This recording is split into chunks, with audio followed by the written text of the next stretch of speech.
کبھی سوچا ہے کہ جب آپ کسی کا کوئی عیب سب کے سامنے بتا دیتے ہیں تو اس وقت اس انسان کے دل پر کیا گزرتی ہے؟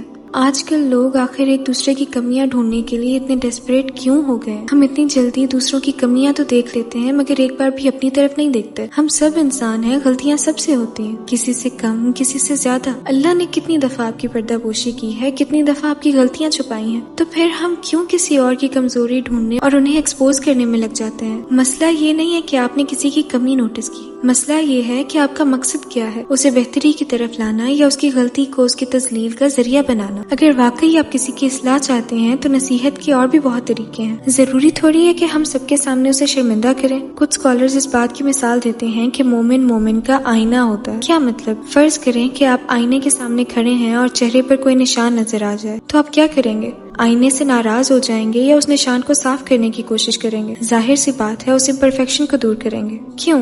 کیونکہ جب آئینہ ہماری خامی ظاہر کرتا ہے تو ہمیں برا نہیں لگتا۔ نصیحت بھی کچھ اسی طرح ہونی چاہیے، وہ آپ کو آپ کی کمی دکھائے لیکن آپ کی بے عزتی نہ کرے۔ رسول اللہ صلی اللہ علیہ وآلہ وسلم نے فرمایا، جو کسی مسلمان کی پردہ پوشی کرتا ہے اللہ دنیا اور آخرت میں اس کی پردہ پوشی کرتا ہے۔ اور ایک دوسری حدیث میں آتا ہے، جو لوگ دوسروں کے عیب تلاش کرتے ہیں اللہ ان کے عیب ظاہر کر دیتا ہے، اور جب اللہ کسی کے عیب ظاہر کرنا چاہے تو پھر وہ اپنے گھر کے اندر ہی کیوں نہ چھپا ہو، پھر بھی اس کی رسوائی ہو کر رہتی ہے۔ اس لیے لوگوں میں بہتری لانے کی کوشش کریں، انہیں شرمندہ کرنے کی نہیں۔ اگلی بار جب کسی کی کمی نظر آئے تو پہلے خود سے پوچھیں کہ کیا میں اس کی اصلاح چاہتا ہوں یا تسلیل، اور آخر میں یہ بات یاد رکھیں کہ پردہ پوشی کرنے والا کبھی رسوا نہیں ہوتا۔